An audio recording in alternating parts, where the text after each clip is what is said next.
আসসালামু আলাইকুম। আমি আসিফ নেওয়াজ। আজকে ছোট একটি টিউটোরিয়ালে আমি দেখাবো কিছু গুরুত্বপূর্ণ সিএসএস এককের ব্যবহার।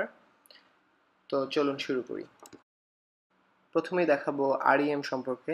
আমরা মোটামুটি সবাই ইএম এককটির সাথে পরিচিত আছি বা ব্যবহার করছি।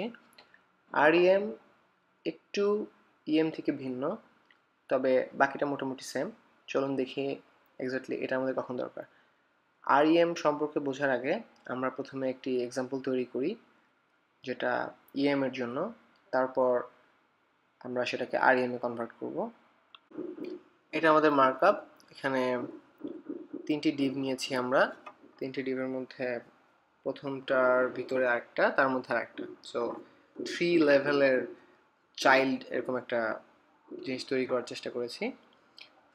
সো আমাদের বডিতে আমরা একটা ফিক্সড ফন্ট সাইজ দিয়েছি 16 পিক্সেল, অ্যান্ড তারপরে তার ফার্স্ট চাইল্ডে দিয়েছি 1.5 EM, সেকেন্ড চাইল্ডে 1.5 EM এবং থার্ড চাইল্ডে 1.5 EM। তো চলুন দেখি এটার আউটপুট কেমন আসে। এখানে আমরা 3 লাইন টেক্সট দেখতে পাচ্ছি। তো আমাদের নিশ্চয়ই মনে আছে আমরা কি করেছিলাম। আমাদের 3টা চাইল্ড ছিল বডির মধ্যে। তো first child, second child and third child তিনটাতেই আমরা 1.5 EM ফন্ট সাইজ দিয়েছিলাম। তো এখানে যেটা হয়েছে, ইএম যেভাবে ক্যালকুলেট হয় অনেক ঠিক সেভাবে ক্যালকুলেট হয়েছে। তো আমাদের বডিতে একবারে সবচেয়ে প্যারেন্টের যে ফন্ট সাইজটা আছে সেটা 16 পিক্সেল। ও 16 পিক্সেলের 1.5 EM ক্যালকুলেট হয়েছে প্রথম ডিফটার ফন্ট সাইজ হিসেবে। সেকেন্ড যে চাইল্ডটা আছে সেইটা 16 পিক্সেলের সাথে ক্যালকুলেট না হয়ে তার ইমিডিয়েট প্যারেন্টের সাথে হয়েছে। এবং থার্ড চাইল্ড যেটা, সেটা ফন্ট সাইজ সেকেন্ড চাইল্ডের, তার ইমিডিয়েট প্যারেন্ট যেটি আছে তার সাথে কম্পেয়ার করে 1.5 EM হয়েছে। তো আমাদের রিকোয়ারমেন্ট যদি এমন হয় যে সবসময় ফন্ট সাইজ ক্যালকুলেট হবে একবারে টপ প্যারেন্টের সাথে, আমাদের এই ক্ষেত্রে যেমন বডির ফন্ট সাইজ 16 পিক্সেল, এমন যদি দরকার হয় সবসময় ফন্ট সাইজ 16 পিক্সেলের সাপেক্ষে হবে, এই ক্ষেত্রে আমরা ব্যবহার করব আরইএম।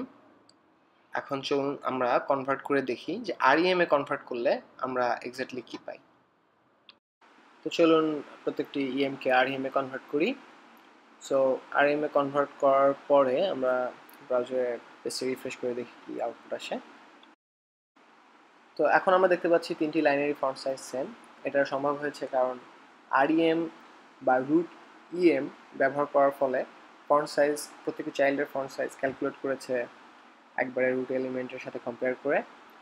সো আরইএম ব্যবহার করে আমরা যে কোনো চাইল্ডেও যদি ফন্ট সাইজ সেট করি তাহলে তার সবসময় ক্যালকুলেট হবে একবারে রুট এলিমেন্টের ফন্ট সাইজের সাথে কম্পেয়ার করে।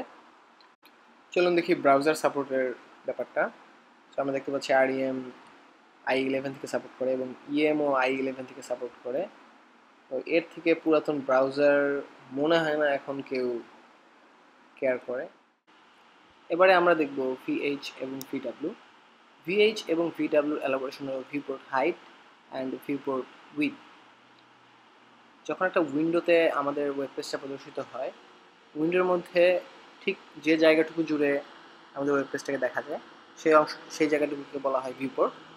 এই ভিউপোর্টের হাইটটাকে যদি আমরা VH দিয়ে লিখি তাহলে এটা হচ্ছে 100 VH, আর উইডথটা হচ্ছে 100 VW। এই ভিউপোর্টের হাইট এবং উইডথ এর সাথে কম্পেয়ার করে আমরা HTML এর বিভিন্ন এলিমেন্টের সাইজ সেট করতে পারি। বিভিন্ন সময় দেখা যায় যে কোনো একটি ডিভের হাইট 100% করতে হবে, যেটা নর্মালি CSS দিয়ে পজিশন অ্যাবসলিউট করে করা খুবই সমস্যা, যেহেতু এটা ন্যাচারাল পজিশন হারায়। আমরা জাভাস্ক্রিপ্ট দিয়ে করতে পারি, কিন্তু এই কাজটা আমরা জাভাস্ক্রিপ্ট ব্যবহার না করে খুব সহজেই CSS দিয়েই করতে পারি। তো এই টিউটোরিয়ালে আমরা একটা HTML ডিভকে 100 VH এবং 100 VW এই দুটি সাইজ দিয়ে আমরা ওটাকে ডিসপ্লে করব। চলুন একটা ডেমো বানাই। সো আমরা একটা ডিভ নিলাম, ডিভের মধ্যে কিছু ডামি টেক্সট, এবং এখন আমরা ডিভটাকে ফুল হাইট এবং উইথ বানাবো। আমরা হাইট দিচ্ছি 100 VH উইথ 100 VW, এবং কিছু এক্সট্রা CSS পার্থক্যটা বোঝার জন্য, ব্যাকগ্রাউন্ড কালার গ্রে, কিছুটা প্যাডিং, ভিতরে টেক্সটের জন্য কিছু কালার। চলুন এবার ডেমো দেখি। ডেমোতে আমরা দেখতে পাচ্ছি খুব সুন্দরভাবে ফুল হাইট এবং ফুল উইথের একটি ডিভ তৈরি হয়েছে, তার মধ্যে কিছু টেক্সট আছে। সো এটাই, এভাবে VH এবং VW ব্যবহার করে আমরা স্ক্রিনের হাইট এবং উইথের সাথে কম্পেয়ার করে HTML এর বিভিন্ন এলিমেন্টের হাইট এবং উইথ সেট করতে পারি। এবং এই হাইট এবং উইথ এই জিনিসটা ডাইনামিক, সো স্ক্রিনের হাইট এবং উইথ যদি চেঞ্জ হয় তাহলে বিভিন্ন এলিমেন্টের সাইজও চেঞ্জ হবে according to that height and with. Responsive ডিজাইনের জন্য এই ইউনিটগুলি খুবই কাজের। VH এবং VW ইউনিট দুটি ইন্টারনেট এক্সপ্লোরার 11 থেকে কাজ করে। আশা করি আপনারা আপনাদের প্রজেক্টে ইউনিটগুলো ব্যবহার করবেন।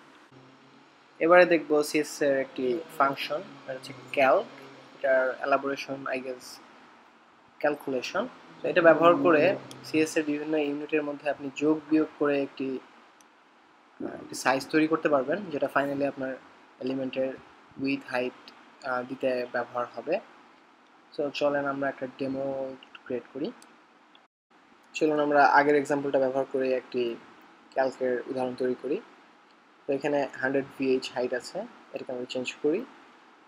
তো আমরা Calc 100 VH minus 100 pixel perhaps, সেটা দিলে যেটা হবে, ভিউপোর্টের ফুল হাইট থেকে 100 পিক্সেল বাদ দিয়ে হাইটটা তৈরি হবে। সো এখানে আমরা অন্যান্য ইউনিট যেগুলো আছে পিক্সেল বাদে সেগুলো ব্যবহার করতে পারি। উল্লেখ্য, এখানে আপনি বিয়োগ চিহ্নের বদলে যোগ চিহ্ন বা উভয় চিহ্নই ব্যবহার করে কমপ্লেক্স ইকুয়েশন তৈরি করতে পারেন। আসুন দেখি ব্রাউজার সাপোর্টের ব্যাপারটা। ক্যালক i11 থেকে সাপোর্ট করে, সো ইটস প্রিটি সেফ। আশা করি টিউটোরিয়ালটি আপনাদের ভালো লেগেছে। আপনাদের যে কোনো মতামত বা ফিডব্যাক থাকলে কমেন্টে জানাবেন, তা ভবিষ্যতে আমার টিউটোরিয়ালগুলো আরও ভালো করতে সাহায্য করবে। Thanks everyone, good bye.